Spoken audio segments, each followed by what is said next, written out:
Some people may not have expected this, but silver production is going to rise in 2023, and we saw a record amount of silver produced by one huge silver mining company in 2022.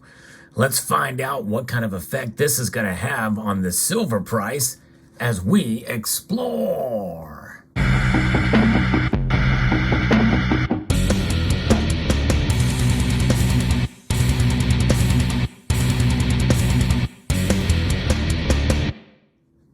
Greetings, members, one and all of the Salivation Nation. If you enjoy videos like this where I talk about the news, where I talk about the markets and the fundamentals of gold and silver prices, I hope you will consider subscribing to the channel if you haven't done so already, and press that thumbs up button down below. Today we're talking about silver production and the effect that it could have on price. It's a couple different factors we have to weigh in on this as we get into the nitty-gritty on what silver is being produced and what kind of silver production we're talking about here. In this case, we're talking about First Majestic. First Majestic, according to Kitco, has reported record silver equivalent production in 2022. They reported that their total production for the year of 2022 reached a new company record of 31.3 million silver equivalent ounces, consisting of 10.5 million silver ounces and 248,394 gold ounces, or a 16% increase compared to 2021. They said that their silver production in 2022 reached 10.5 million ounces compared to 12.8 million ounces in 2022, which missed the lower end of the company's revised guidance range of between 11.2 and 11.9 million ounces of silver, primarily due to lower than expected silver grades at San Dimas and prioritizing higher gold grade ores from the Ermitaño mine in Santa Ana. According to the press release, gold production in 2022 reached a new company record, but slightly missed the lower end of the company's revised guidance range between 256,000 and 273,000 ounces, primarily due to lower than expected gold grades at Jerritt Canyon. In 2023, the company is expecting to increase production to a new company record of between 33.2 and 37.1 million silver equivalent ounces, consisting of 10 to 11.1 million ounces of silver and 277,000 to 310,000 ounces of gold, with an all-in sustaining cost guidance between $18.47 to $19.72 per silver equivalent ounce. Those are high numbers, folks. And that means that as a primary silver producer, in this case for their primary silver mining and primary gold mining, that cost for silver is pretty high. I mean, you think about it, it wasn't that long ago when we saw silver trading at around $20 per ounce. And now with these numbers projected with increased fuel costs, which we are starting to see oil prices and fuel costs rise again, and likely will do so through the summer. You've heard me talk about that before too. This is something to say that when they're talking about increased silver production for 2023 to the highest record as a primary silver miner at those all-in sustaining costs, means that should provide a pretty comfortable bottom for silver. But that's not the only thing that we should look at as to that would gauge silver's price. In fact, just because we see these high all-in sustaining costs at $18.47 to $19.72 per ounce, does not mean silver can't reach those numbers again, and I'll explain why in a moment. The article continues. Based on the midpoint of the guidance range, the company expects silver equivalent ounces to increase 12% when compared to 2022. In 2023, the company expects significant improvements at Jerritt Canyon, where gold production is expected to nearly double, along with lower all-in sustaining costs compared with 2022. So there's that aspect for gold, but silver is really what we're focusing on here. they are primarily a silver company, First Majestic is, but they're into gold production as well too. They've really been ramping up in that regard. But Silver Majestic, though they are a large silver company, they are a primary silver mining company and a primary gold. In other words, that's all they do. They don't really mess around with base metals and other metals from which silver can be mined as a byproduct of. But there are other companies that do mine a lot of base metals. And there's a growing demand for base metals, especially copper. I think we should be watching copper this year. And you've heard me talk a little bit more about it last year. And there'll be more videos talking about copper because I think copper is going to partially help drive silver perhaps this year, maybe to the upside. But nonetheless, silver is mined as a byproduct of metals like lead, zinc, and copper. And those all-in sustaining costs, because it's a byproduct, are much, much lower. In fact, those costs can range anywhere between $8 to $12 an ounce on average. It used to be between 4 and 10. But it's a range there depending on the grade of the ores that are processed to get the silver out of the ground. But nonetheless, that's where we are. And silver is a metal that the vast majority of it now is mined as a byproduct of other metals. Primary silver mining is kind of going the way of the dinosaur. You don't see as much of it these days as you did in the past.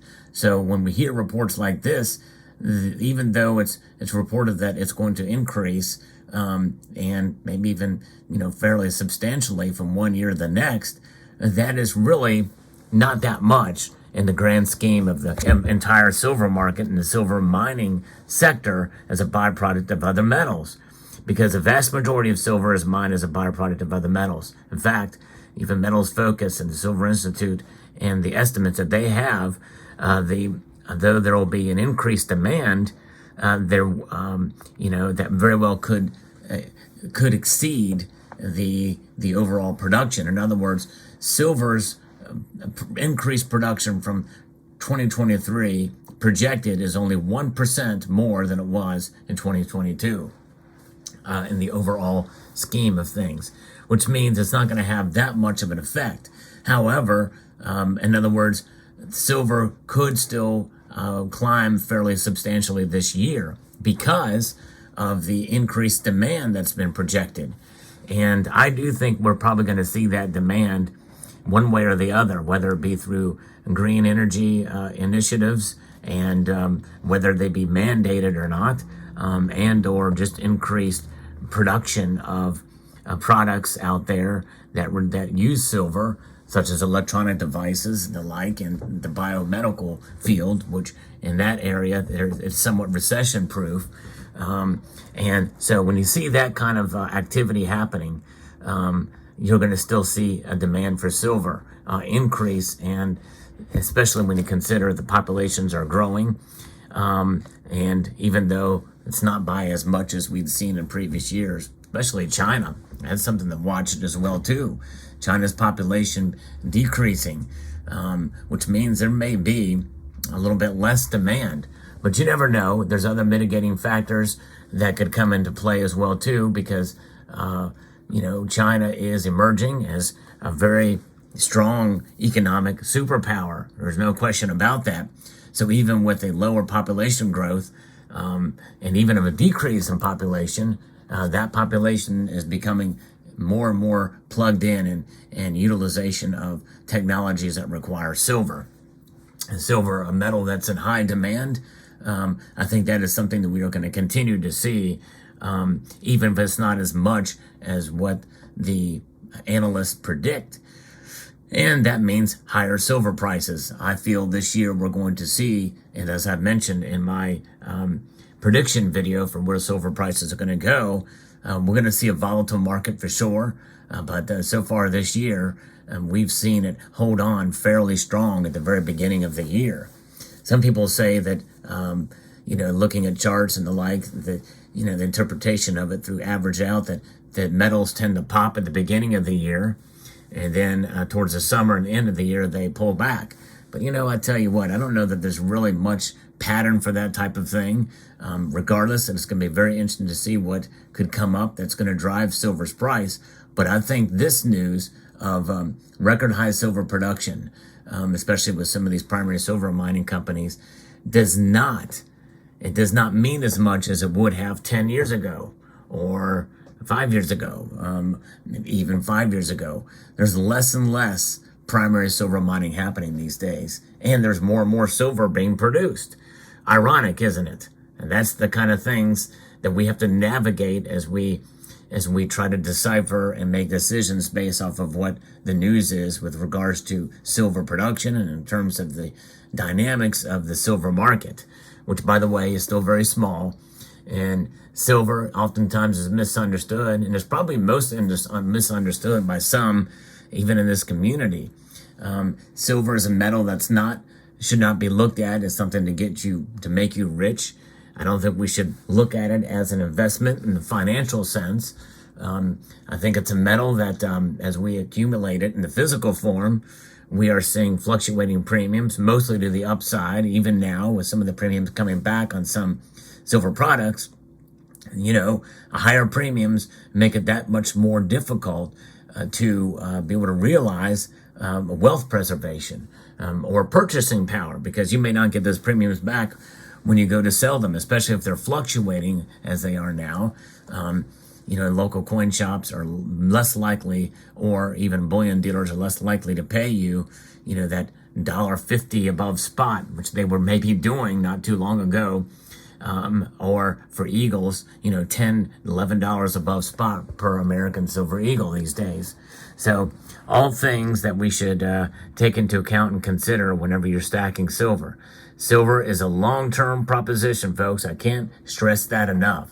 You buy it, and if you buy it with the understanding that, you're not going to get rich of it, it's not going to provide you any kind of an investment strategy other than a wealth preservation, as a wealth preservation device over the long course of time.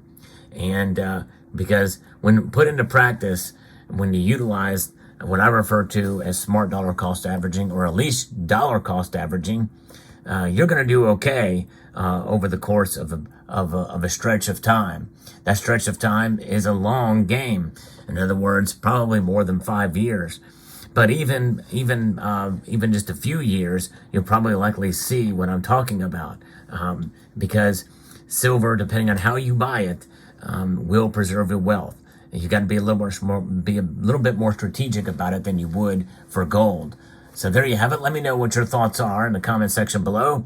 I hope you found this video insightful, educational, and informative. I'd like to extend a multitude of gratitude to all of you for taking the time to watch, and to encourage you to please rate, share, comment, and subscribe.